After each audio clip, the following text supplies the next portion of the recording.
Protestan en Francia por reforma de pensiones, mientras que el presidente de Colombia mete la pata con gráficas de mortalidad materna. La ONU exhorta a los países a tomar acciones concretas ante el envejecimiento de la población y aumenta la población de Argentina según datos del Censo 2022. Discutimos esto en este episodio de Mirada Demográfica.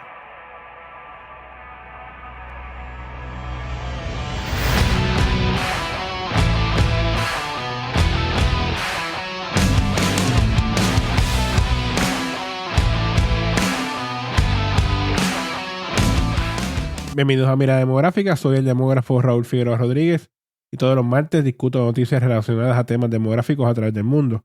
Así que si te interesa el tema de demografía, este es el podcast para ti. Quería recordarte que en la nota del podcast encontrarás varios enlaces, entre ellos las noticias que discuto en este episodio y el enlace donde te puedes suscribir a Mirada Demográfica VIP, donde todos los meses voy a estar subiendo por lo menos un episodio adicional para los que se suscriban. Ya está disponible este primer episodio adicional, donde entre otras cosas hablo de la crisis que está causando la falta de cuidadores para las personas de mayor edad. Recuerda que también puedes escribir por correo electrónico a demografía.puertorico@gmail.com para cualquier duda o comentario que tengas. En este episodio voy a hablar sobre las protestas masivas que están ocurriendo en Francia por querer reformar su sistema de retiro. Además, critican fuertemente al presidente de Colombia por una gráfica sobre mortalidad materna. La ONU quiere que los países tomen acciones concretas ante el envejecimiento de la población y hay datos preliminares del censo de Argentina que indican un aumento de la población. Vamos a empezar con Francia, donde se han registrado múltiples protestas masivas porque la mayoría de las personas están en contra del plan del presidente Emmanuel Macron de subir la edad de jubilación.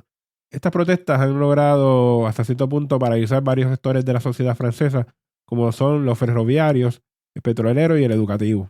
Actualmente la edad de jubilación es de 62 años, la más baja en toda la Unión Europea, y pretenden aumentarla a 64 años. También se pretende adelantar para el año 2027 el alargamiento del periodo de cotización de 42 a 43 años. Por un lado, Macron defiende la reforma con el argumento del envejecimiento de la población y que debido a esto hay que prolongar la vida laboral para mantener entonces un sistema que sea de pensiones que sea digno y justo. Según los datos, en el año 1970 habían 3 cotizantes por cada jubilado en el sistema, cantidad que ha bajado a 1.7 cotizantes por cada jubilado actualmente. Mientras que por el otro lado, los detractores acusan que se va a penalizar a las personas que empiezan a trabajar más jóvenes y a los que tienen empleos con mayor desgaste físico. Uno de los líderes sindicales en Francia, Philippe Martinez, de la Confederación General de Trabajadores, dijo lo siguiente: cuando hemos trabajado toda la vida, el anhelo es poder vivir de la pensión y durante más tiempo. Ese es el mensaje de la calle en Francia. Y en esta expectativa de los líderes sindicales es que se encuentra el problema de las pensiones de retiro. En su origen, las pensiones de retiro no fueron diseñadas para que la gente pudiese vivir por tanto tiempo de ellas. Cuando la mayoría de estas pensiones comenzaron, la gente no vivía tanto tiempo, porque la expectativa de vida era mucho menor a la que tenemos hoy día. Y esto no es un problema solamente de Francia, lo mismo ocurre en el resto de los países con sistemas de pensiones similares. Creo que es importante que todos entiendan este punto que voy a decir. Todos estos sistemas de retiro son defectuosos y ninguno va a aguantar el empuje demográfico sin cambio. Hay que hacer cambio para que puedan continuar siendo viables en el futuro. Sé que es difícil que te digan que tienes que trabajar por más tiempo, sobre todo cuando estés cansado o cansada, pero la demografía es dinámica, la población cambia constantemente y todos los sistemas, en especial los sistemas de retiro, tienen que ir cambiando poco a poco para poder mantenerse.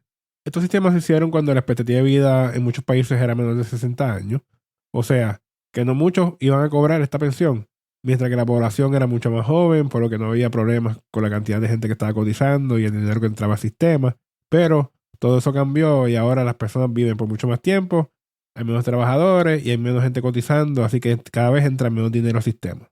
Estos sistemas no aguantan sin reforma. Ya en el 95 en Francia lograron evitar cambios al sistema de pensiones y ahora quieren hacer lo mismo. Esto me recuerda tanto a lo que pasó en Puerto Rico, que por muchos años se retrasaron los cambios que hacían falta al sistema de retiro y después se implementaron cambios de cantazo que fueron mucho más fuertes que si se hubiesen implementado poco a poco. Así que vamos a ver qué va a pasar en Francia. Todo indica que el gobierno no va a ceder, así que imagino que habrá mucho más protestas en las próximas semanas. Y hablando de mandatarios que están en aguas calientes, el presidente de Colombia, Gustavo Petro, fue cuestionado por cifras presentadas en una gráfica sobre mortalidad materna. El presidente aseguró que su gobierno logró reducir la mortalidad materna en solamente 4 meses.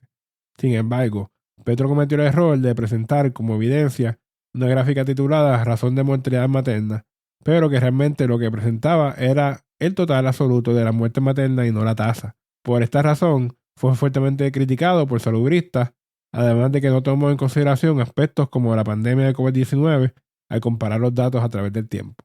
Y esto es lo que ocurre para que sirva de aprendizaje para todos los políticos. Primero, que no se quieran pasar de listo.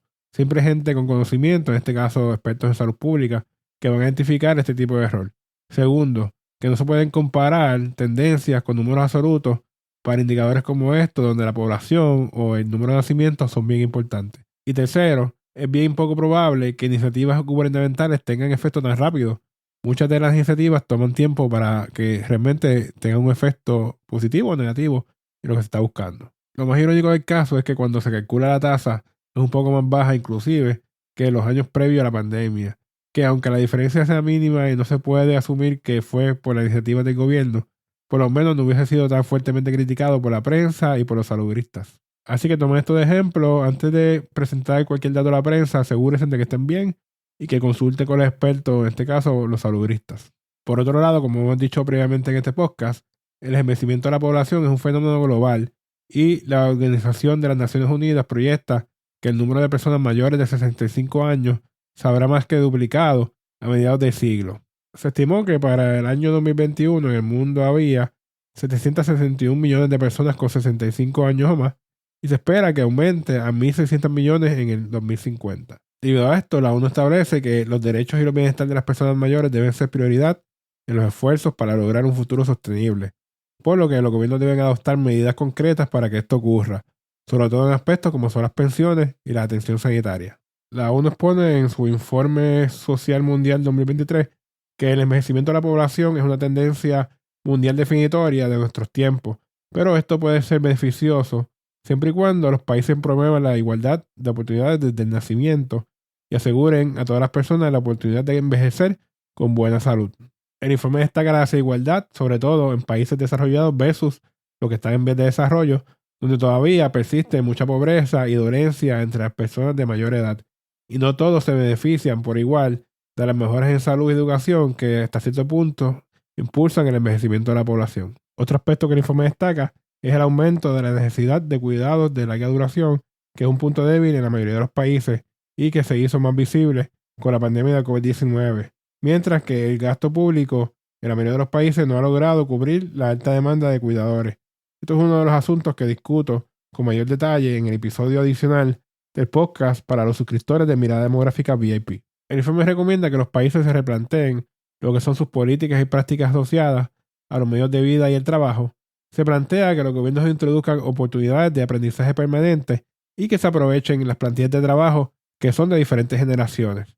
Además, se identifica la jubilación flexible como una alternativa para dar cabida a un mayor número de situaciones y preferencias personales. Por último, el informe ha escrito que uno de los principales retos es mantener la sostenibilidad fiscal de los sistemas públicos de pensiones, garantizando al mismo tiempo la seguridad de los ingresos de todas las personas mayores, incluidos los trabajadores del sector informal. Ya vimos en este episodio la fragilidad de los sistemas de retiro y, como dice el informe, el mayor reto es garantizar la seguridad de ingresos de las personas mayores mientras se mantiene un sistema sostenible. La realidad es que sin un sistema saludable no se podrá garantizar el ingreso de las personas mayores. El informe realmente en muchas de las situaciones expone lo obvio, así que hay que ver qué hacen los países y si realmente toman medidas concretas con la prontitud que amerita el asunto. Para terminar, quiero hablar un poco del censo de Argentina. Según datos preliminares del censo de 2022 de Argentina, se registraron un total de 46.044.703 personas, lo que representa un crecimiento de un 14.77% en relación con el año 2010, cuando se habían reportado un total de 40.117.096 habitantes. De acuerdo con los datos preliminares, un 51.76% de la población son mujeres, lo que equivale a 1.6 millones de mujeres más que hombres. Cada vez hay más mujeres que hombres, lo cual es algo normal que ocurra en países donde la población está envejeciendo. En estos momentos todo apunta a que Argentina se encuentra en una etapa en la que el país tiene lo que se considera un bono o dividendo demográfico, que es cuando todavía la fuerza trabajadora es sólida y la tasa de dependencia es bastante baja. Pero esto es algo que eventualmente va a cambiar, así que deben aprovechar este dividendo demográfico sobre todo para fortalecer la economía en los próximos años.